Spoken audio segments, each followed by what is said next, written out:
Darwinism and evolution. People mix the three terms there. Evolution is a very old concept. It didn't start with Darwin. Darwin was the one who actually produced so much evidence for it, just happening at the right time in the 19th century. And Darwinism is what the term used to describe evolution at the time of Darwin, but since that time, evolution has come a long way. So evolution that we know today is different from the evolution of Darwin, but the same concept, same principles are still there, but we have just more information. Now, Darwin came at a time when, in the 19th century, there were so many things that were actually puzzling people, what we might call the 19th century mysteries. Now, the first mystery was fossils. Fossils became very abundant. Fossils are the things that people dig up from the rocks and so on, and they show creatures that don't resemble our modern creatures. And so there were all sorts of creatures that looked weird, and so people trying to actually explain why, what happened to these organisms, where they come from, what's the origin of these. And so there were a number of terms that were used, like, for example, people called them jokes of nature. There was Satan's false sign to lure us from faith, and there could be also God's way of testing our faith. And it could be like mythical dragons and monsters and so on that were killed by supernatural powers like saints and so on. But many people at that time considered them to be extinct creatures. Now, extinct creatures, they said, but nobody at that time was able to produce a satisfactory explanation, or like explain what happened to them, why they went extinct. The other puzzle for naturalists at that time was that there was so much variation and diversity in organisms. So there are all sorts of animals and plants, and people were discovering more in different parts of the world, in other continents other than Europe, and they were finding out that there's such a huge diversity of organisms, and some are similar, some could actually belong to the same species, and they're still different. So why is there so much variation within the same species? We know that in humans, for example, there's a lot of variation, not as much as you will find in other organisms.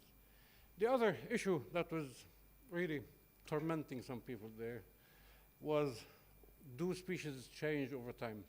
Or are they fixed?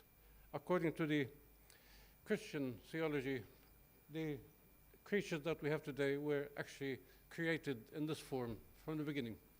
But some people were suggesting that, supported by fossils, that these organisms change over time.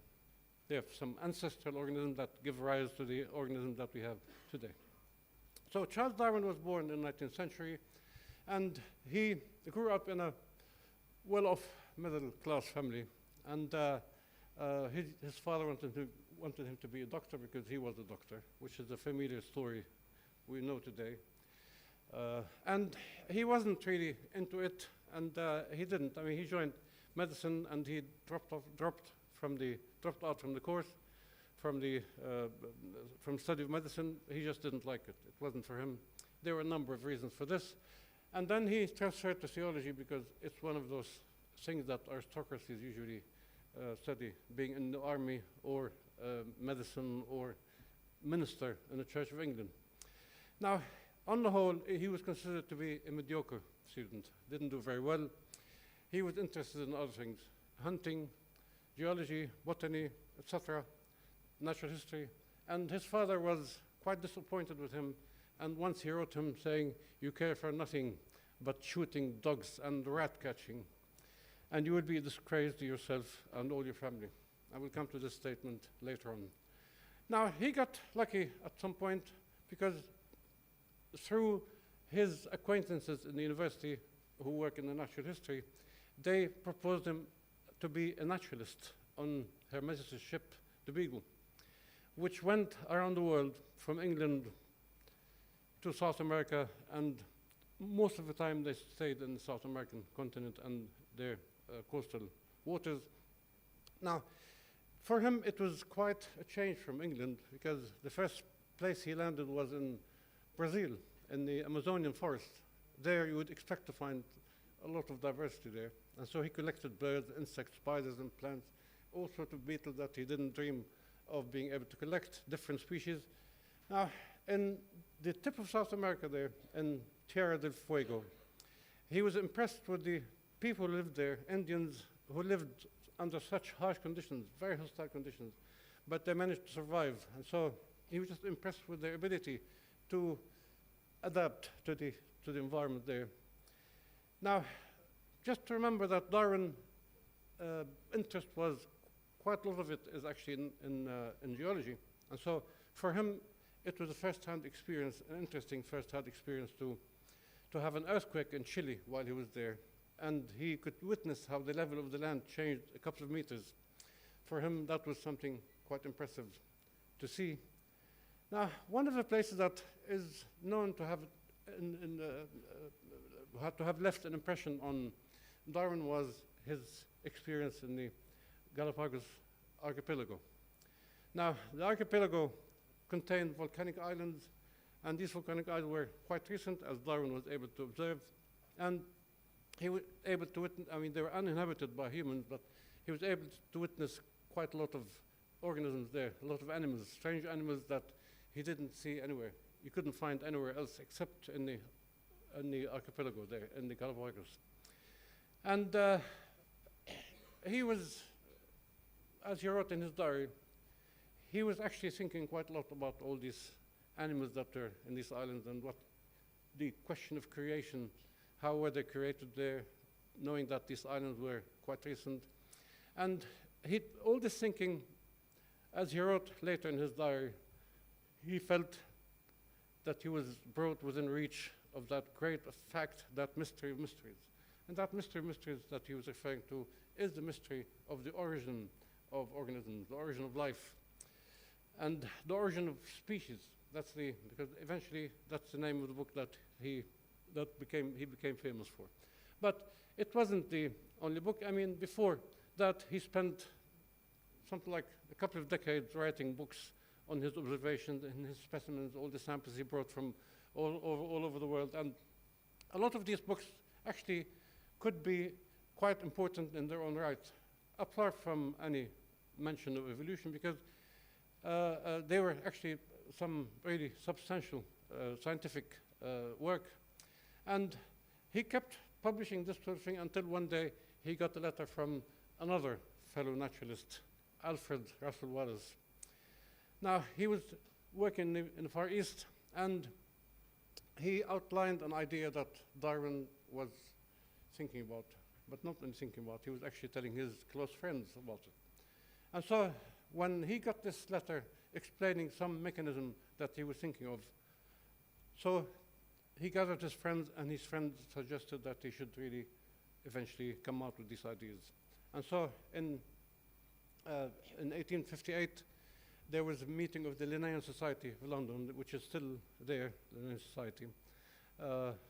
And he presented a concept of natural selection as one mechanism for evolution, which was the same mechanism that Wallace was suggesting. Now, people didn't think much of all of this until eventually he found himself forced to publish his major work, because he was actually keeping this from the world, this whole idea, because he was scared of being torn apart, not just by the society, not by the religious establishment. He was also worried about the fellow naturalists, not really getting to grasp with what he was saying there, or that he wasn't producing enough evidence or enough arguments and so on. So he published The Origin of Species, known sometimes as just simply The Origin. Now, the origin of species by means of natural selection or the preservation of favored races in the struggle for life. Now, in contrast to what he was worried about, that the book was not going to sell, actually it was sold out in one day. And then he produced several editions later, but in all of these editions, until the last one, the word evolution was never mentioned. The word evolution wasn't the word that Darwin was looking for. Actually, he used a term there which described what he was thinking about, that species descend with modifications. So descent with modification was the word he used for the changes that occur in species over time. But eventually in the 6th edition, he was forced to use the word evolution because he just couldn't keep it away, really. Now, the idea of evolution is not a new one. Just get me, yeah? Now, the idea of evolution wasn't a new one. There are various concepts there that you can see that really make up the theory of evolution. One of them is that species change, the non-constancy of species. The other idea is that the change occurs gradually, very slowly. And during this change, species sometimes branch into other species, they diverge, and the mechanism that he suggested, which was Darwin's idea there, the evolution by natural selection. But the three other concepts there were already established by, at least in the eyes of other fellow naturalists there. So the idea of evolution or change of species, the way that species are not constant, they keep changing, is known from, well, it has been suggested from the time of the Greeks and the Romans, Anaximander and Lucretius, that all living things were related and they had changed over time. Now, even Muslim scholars from the 8th century onwards, they were talking about concepts of the sort, that species struggle for existence and then they change over time. Now, they didn't actually form the backdrop for Darwin because that's, we have to think about what Darwin was actually building on. But today, when you think about the way that some religions might actually have some hostility to the idea of evolution, but these are Muslim scholars who actually suggested evolution in one form or another. Now, in the 19th century, Lamarck went a step further and he suggested change in the species happening slowly, transmutation of species, he called it. But we will come back to Lamarck later on. Now, the second aspect there in Darwin's theory was the slow change, the way that organisms change. If they're going to change, they change very slowly.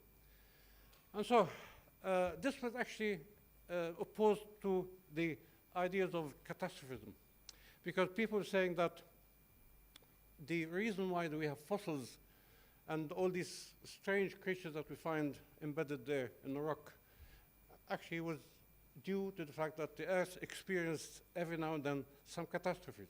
And these catastrophes wiped out life on Earth, and so all these creatures went extinct until you have a new generation, then you have a new creation of organisms. So catastrophism was the concept that was bound really by one particular problem there, and that was related to the age of the Earth.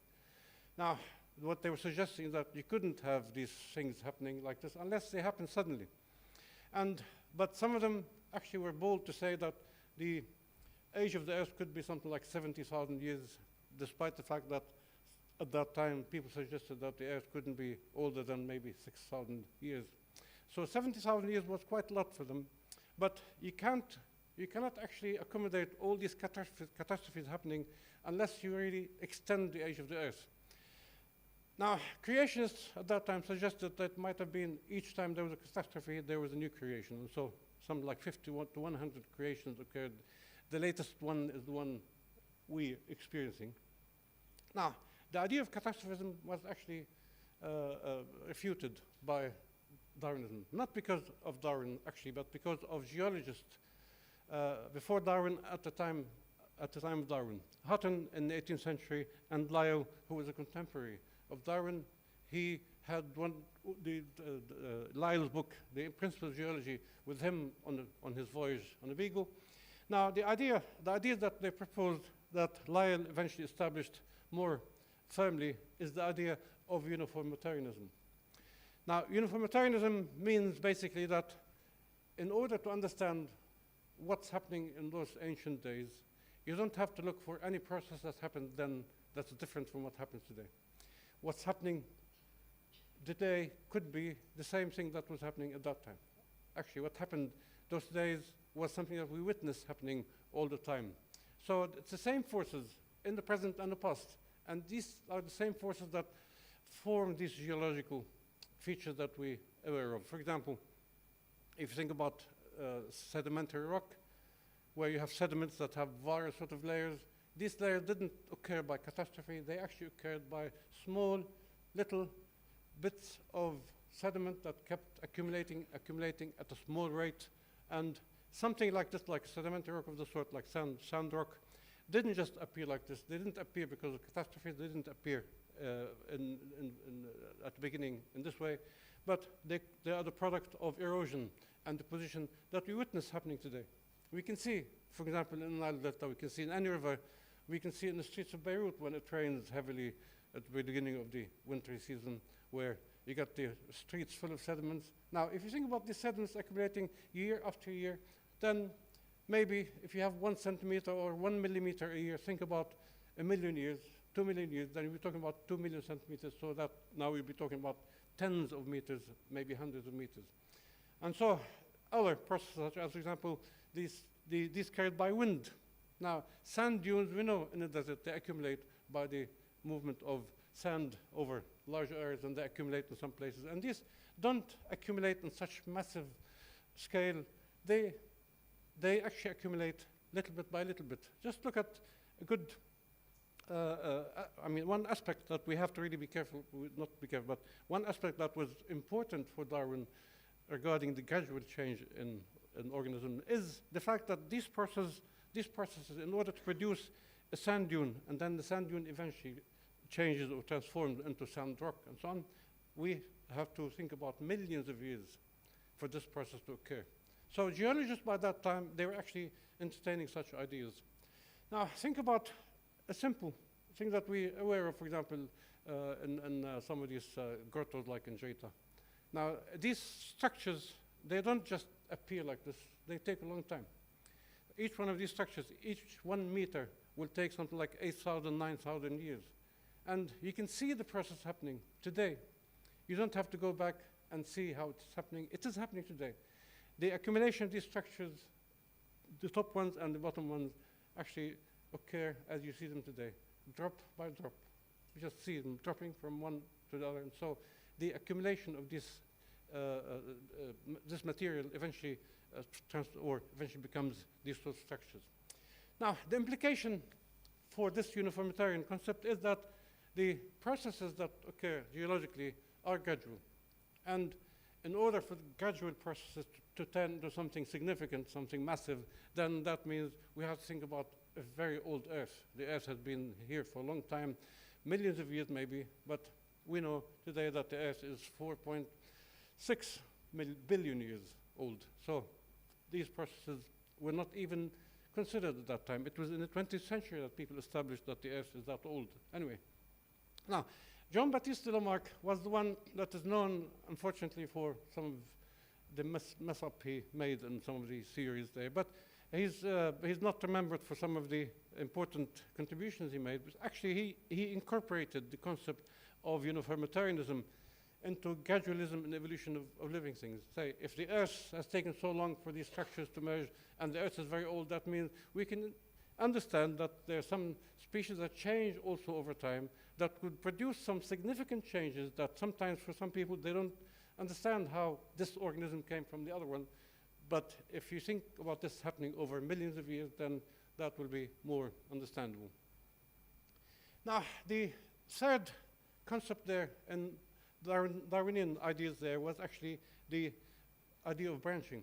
If organisms change, and so not all organisms change in the same way, at the same rate, and so what would happen is that the same organism might actually branch into various ones. Different groups might branch into different other groups, which is at odds with what was accepted at that time, and that is the linearity of this classification of organisms. And they classified organisms from the least perfect into the most perfect. So you had the inanimate matter, and then you have simpler organisms, and then you have some more complicated ones, and eventually the one that is most perfect is human.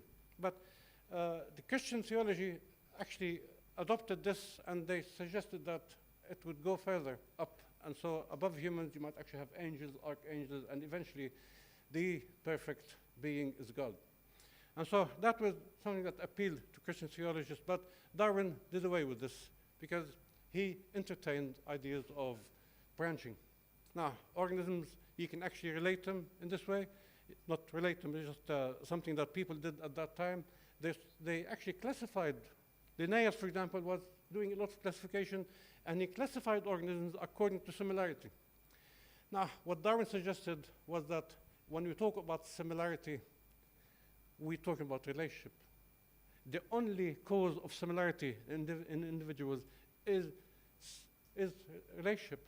Like when you think about human beings, you tend to be more similar to your brothers and sisters than you could be similar to your cousins and so on. And so the more distant you get, less and less similar. And so the more related you are, the more likely that you will look similar, that you have similarities. Now we know that this is actually shown in the DNA and so on. But the reason why some organisms could be put together, could be classified together, and considered to be similar is we can take it further and say they're not just similar, they're actually related.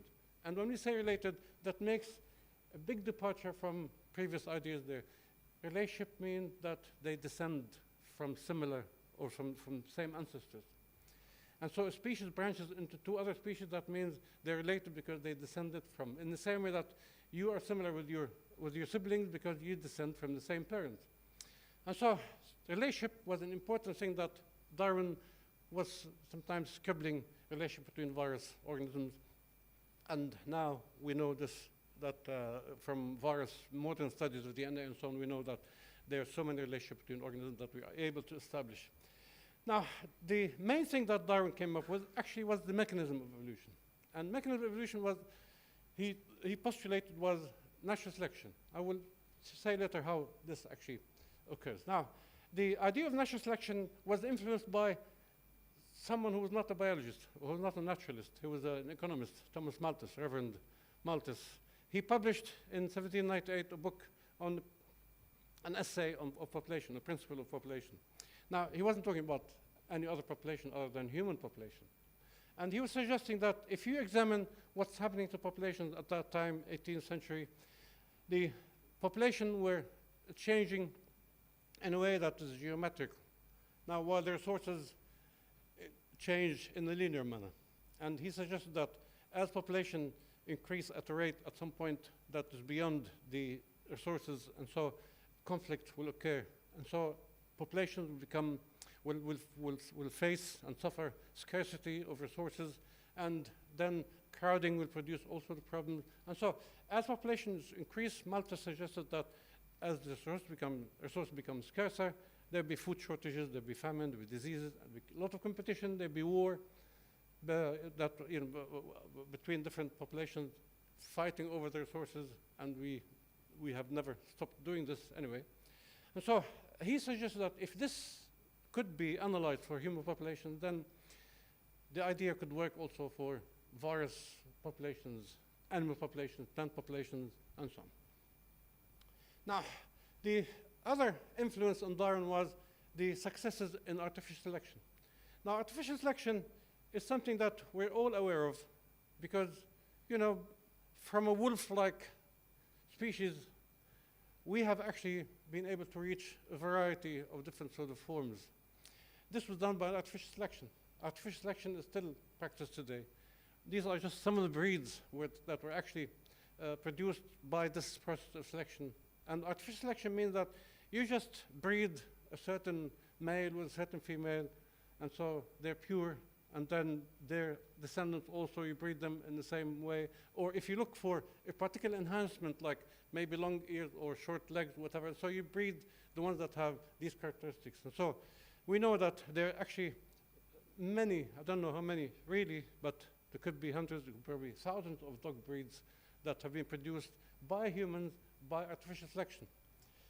Now, the other thing that Darwin did was actually he experimented himself with these. So he bred chicken and pigeons to show how you can actually get certain features that we might want to call adaptations, how you can get them artificially by selection, by just breeding the right ones with the right ones until you get the desirable ones. Now, this doesn't only apply to animals. We've done this for plants. People don't realize that some of the plants that are so essential to our survival, like corn and wheat, they were actually produced by artificial selection. you keep selecting and breeding the ones that you think will give you more crop. And so in that way, you can see how, for example, the corn has changed from the wild type into the modern corn that we know. Now, the one thing about Darwinian evolution is that it demolishes Lamarckian evolution, because Lamarck suggested that evolution had a goal. And so evolution actually goes in a certain direction. There was like determinism involved there. And what Lamarck didn't accept is that species would go extinct. He suggested that they don't go extinct, they just keep changing into new species. Each species changes into new species. Now, the one that is most well known about Lamarck that didn't really make any sense is he suggests, because the mechanism of inheritance was, and so he wasn't able to explain how these traits that are being selected, how they're transferred to the next generation. And so he suggested that any characteristic that is used or needed or whatever will actually become enhanced. And so that characteristic will become more important and more important. So just let me illustrate this using a classical example of the giraffe. Now for Lamarck, giraffes, all the giraffes, if they find themselves in an environment where a long neck could be a good idea, so they keep stretching their necks to reach the food, and so they will have long necks. Now, the generation that they produce will be composed of small giraffes that have inherited from their parents this change in the neck. Now, but one has to give credit to Lamarck, because Lamarck suggests that these things happen so slowly that you don't see a difference between the parents and the offspring. The stretch in the neck is so small, but over a period of long time, then you could actually have the giraffes eventually evolving, all the giraffes evolving into giraffes that we know today of long necks. Now, this was not what Darwin was talking about. Darwin was talking about natural selection. And natural selection will go like this, that in any population of giraffes or anything, there is variation. There's variation amongst the population. There are ones that have slightly longer necks, ones that have slightly shorter necks, and so on. Now, the problem that Darwin had, and he didn't explain, and obviously that left many questions in his theory at that time, was what's the origin of this variation? Now, we know today that mutation on the genetic level actually is the source of this variation, which Darwin didn't know. So that you can find in any human population, any animal population, any plant population, you have variation.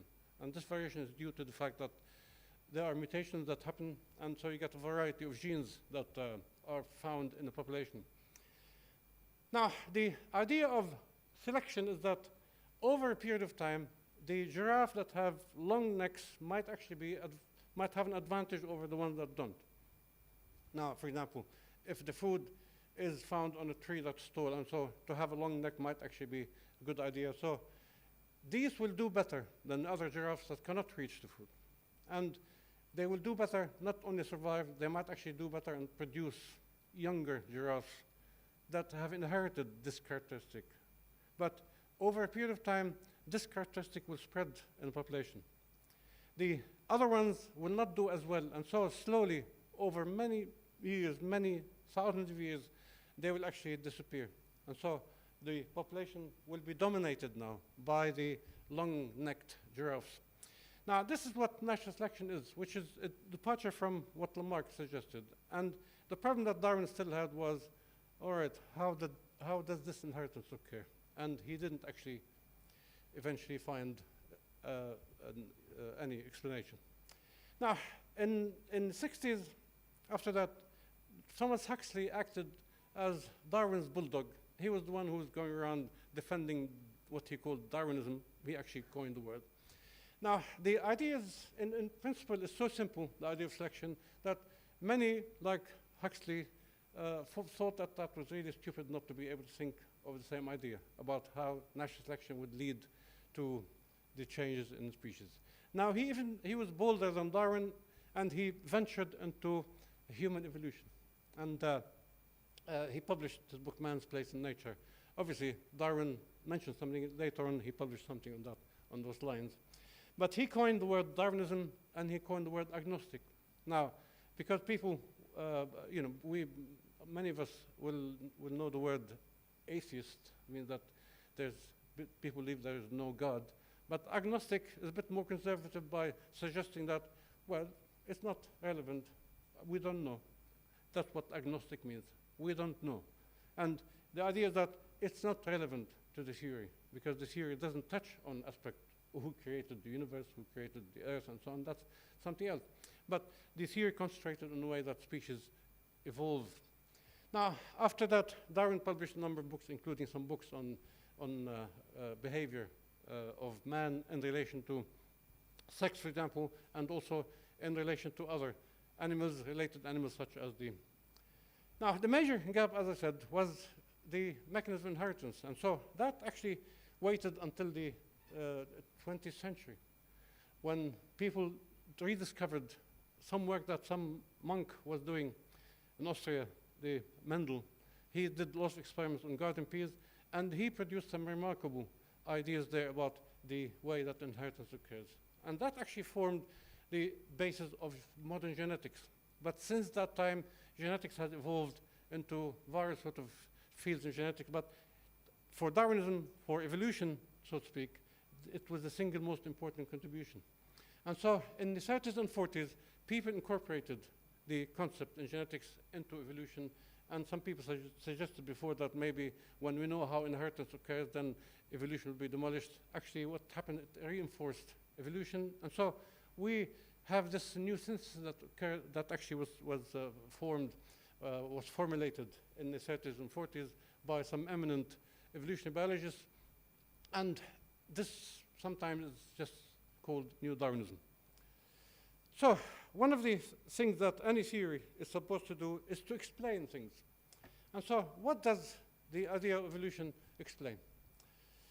Now, first thing that explained was one of those mysteries that we mentioned before, fossils. What are the fossils? What are they? So, right, these were just simply organisms that occurred at some previous time, and then for some reason their inability to adapt, or maybe the change in environment, and their also added inability to adapt. And so they probably will go extinct, and they could be competed out by other organisms and so on. And so you can actually see a chronology of this process of these creatures according to the layers that we have. And one would be able to see that the change that occurred might actually lead to particular changes. Now, in some species that were more studied and so more recent, fossils, for example, like the horse, have actually constructed a history of the modern horse, which evolved from some small horse-like creature to become the horse that we know today, which is much larger than the previous one.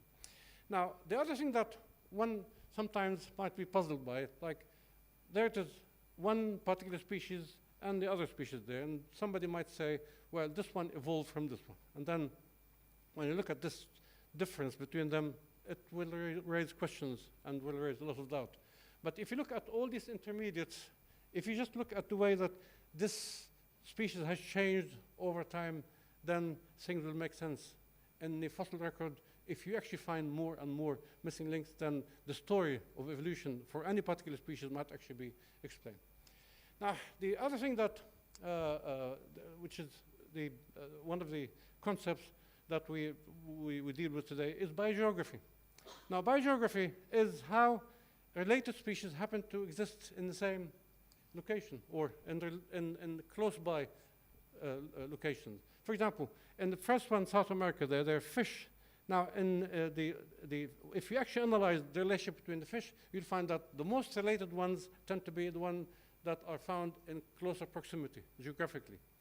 The ones that are more distant geographically tend to be less related. The same thing might apply to butterflies. So any group that you study, you will find the same thing.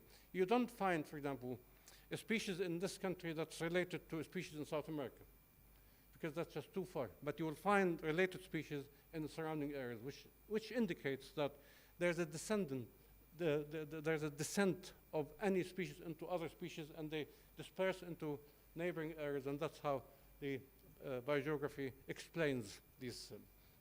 Now, comparative anatomy looks at the similarities between organisms. For example, these are different sort of vertebrates, from humans to frogs. If you actually look at the color, you'll find that the structures that are of the same color have they're homologous structures. It just depends, or it just it might actually be different in dimension, different in size, and so on, but the basic structure is there, which indicate that they all descend from a common ancestor that has actually evolved these structures in various ways.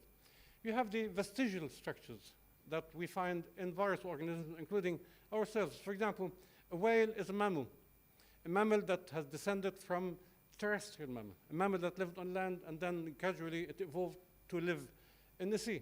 You can actually see remnants of parts of the legs that remain there.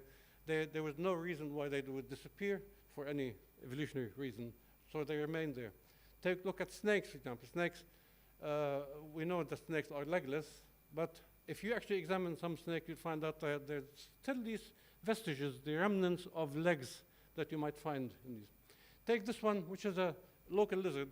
People think of it as a snake, the poor thing, because as soon as they see it, they will smash it to pieces. But it's actually a lizard.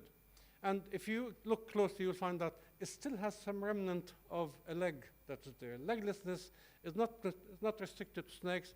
It might actually evolve in a number of occasions. There are a variety of animals that have actually evolved leglessness just because leglessness was an advantage.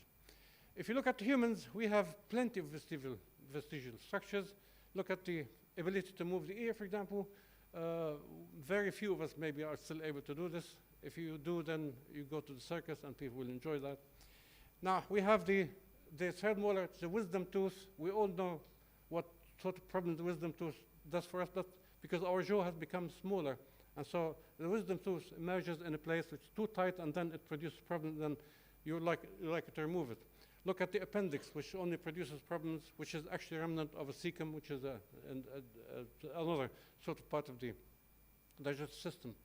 Now, one of the things that you find on your ear, if you look for it, some of you might have it, some of you might not, it's called Darwin tubercle, or Darwin's point, which actually shows the evolution of our ear from an ancestor that had pointed ear. So we still have this.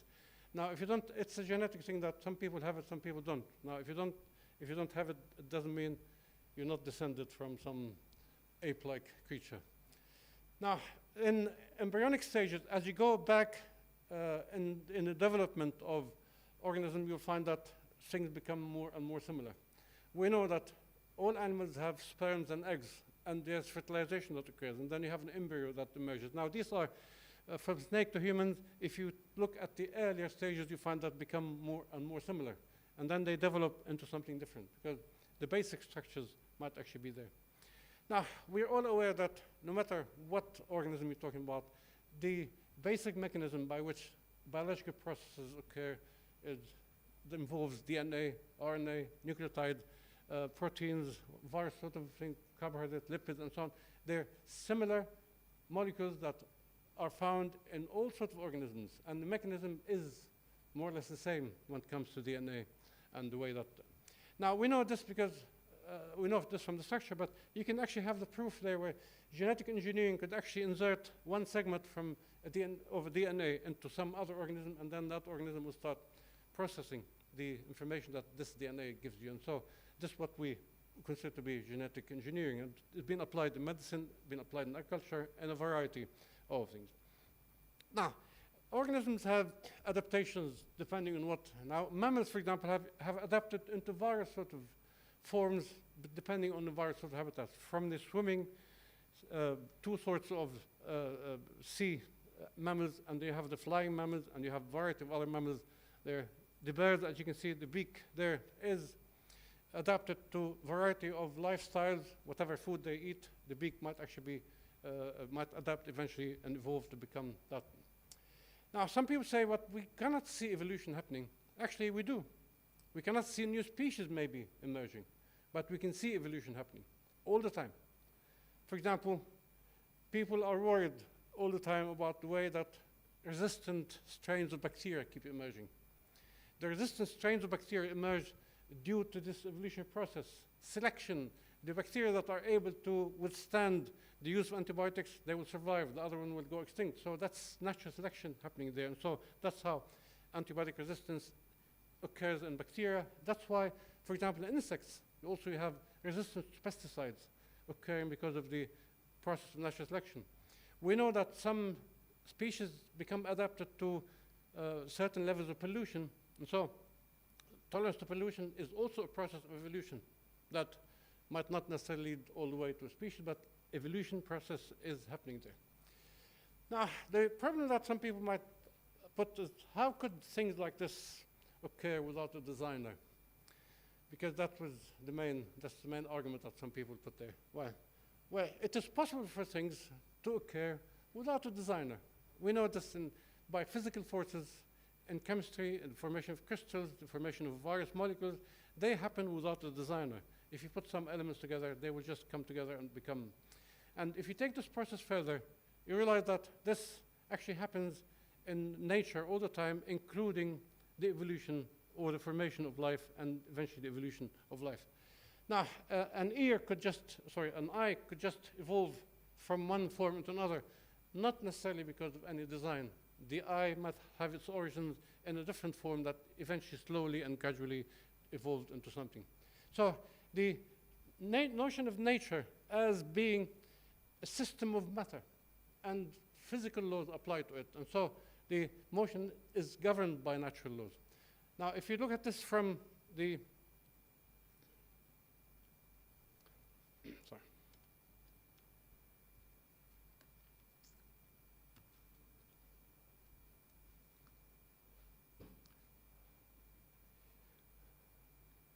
That's not moving.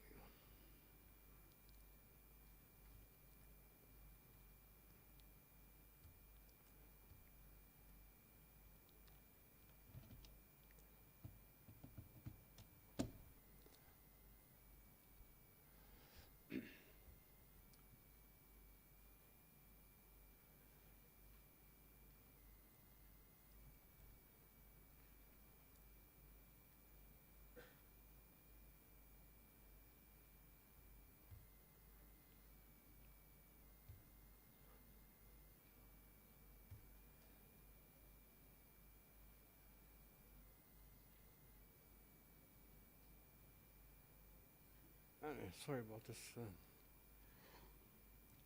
Anyway, maybe I have to just continue without the visuals there. So, the idea of, let me see if I can get something there.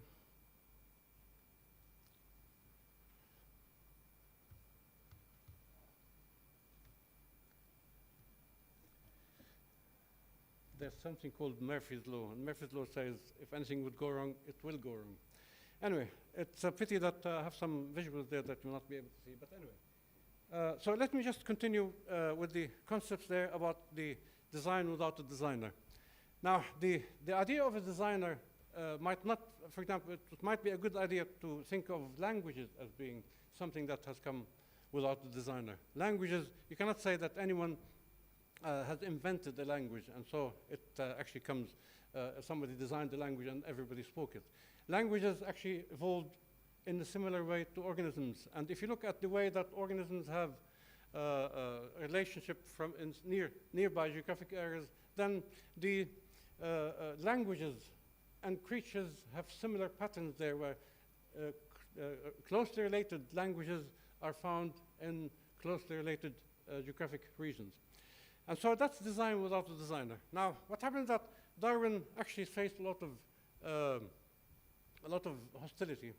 And the main hostility that many of you maybe today would normally object to, and that's actually the idea of humans evolving. You could accept that the centipede evolved from some segmented creature and so on, but you will not accept that the humans have evolved from apes.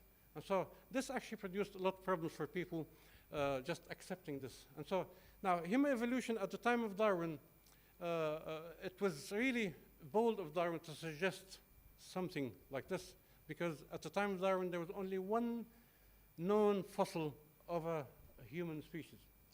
Now we have thousands of them, and in different parts of the world, especially in Africa. And the picture about human evolution is becoming more and more complete, but every day there's something new. There's some new fossils that are being discovered all the time, and so this keeps on adding more and more information to the idea of human evolution from the non-human or from sort of ancestral human forms. Now, behavior is something that also evolves. And so when you have, I'm going to keep trying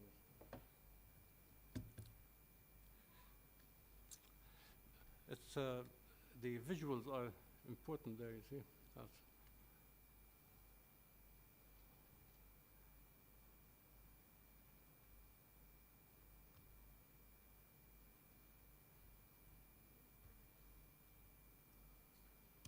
we get the same problem with some.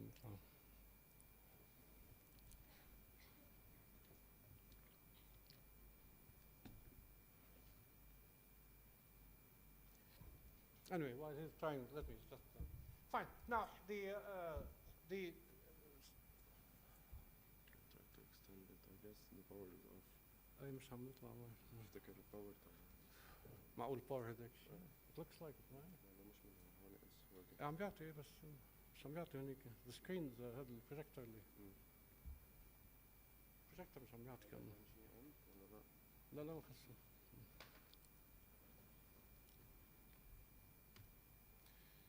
Right, there was technical problems to spoil. And yeah, there we got it. Okay, fine.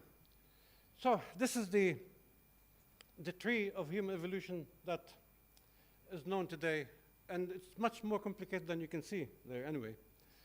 So this is one of the latest discoveries in human evolution. Behavior evolves in a way that we're able to measure. So if you actually take a group of bees of various sorts, and they have the DNA that we can really examine and find out relationship, but in the DNA we also find relationship there in terms of behavior. So the DNA evolves in certain ways and behavior follows them. So behavior that's determined by DNA will follow as well.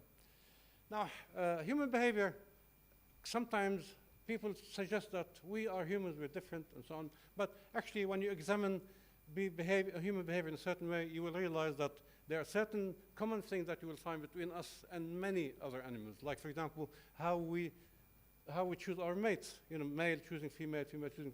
That's very similar to what other animals have. And also social behavior. You can explain, you can sort of say why humans have social behavior because it's part of their biological being.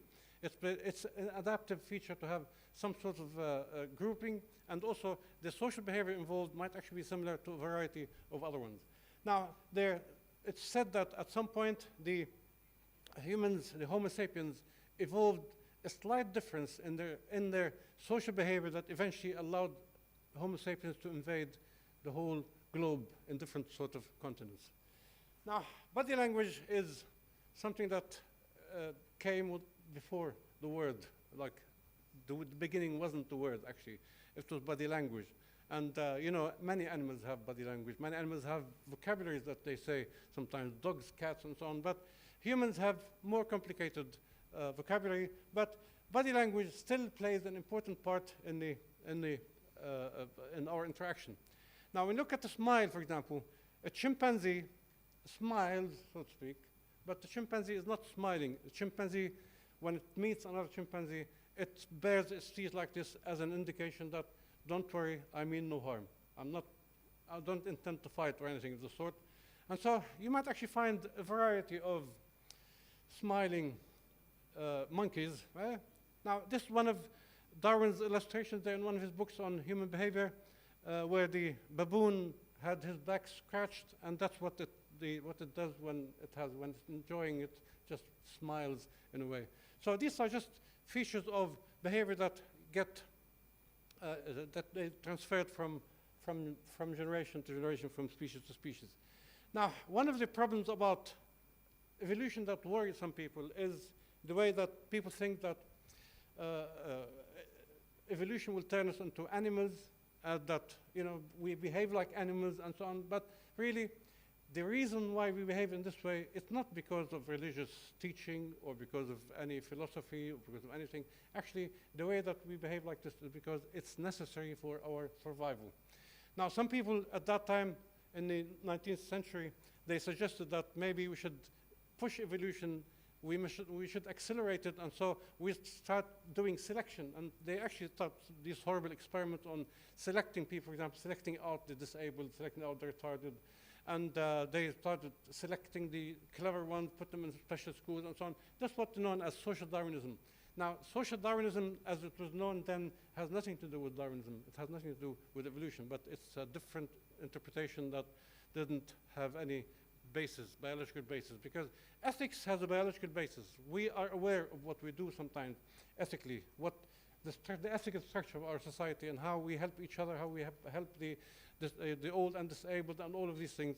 But in fact, this is not simply a human trait. It's actually found in a variety of animals. Chimpanzees also, which by the way, carry some of our criminal behaviors as well. The only ones among the apes that have a criminal tendencies like humans have. But you find some simpler, sort of more ancient organisms that actually have a lot of social behavior that is manifested in sometimes, like the bees and the ants and the lionesses, they're manifested in various ways, not only in humans.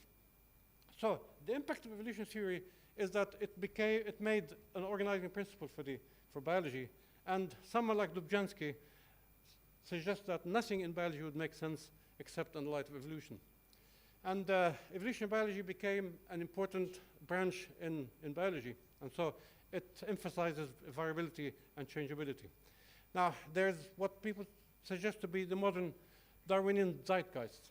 This Mayer suggested that there's no biologist who had as much influence on human society as much as Darwin. Now, it refuted teleology and determinism. It refuted typology, and so things changed, and so the concept of species emerged at that time. And there's a new view of humanity that evolution suggested, and that's really more anthropocentrism, and so it actually enhanced this anthropocentrism. So man is indeed unique, and we know this. Now, obviously, the conflict with religion was an important problem there. And, for example, in the States, they're opposed to Darwinism, what they called creationist science. Eventually, it became known as intelligent design. And it puts evolution at the root of all evil in the world, which is really something that's really taken too far.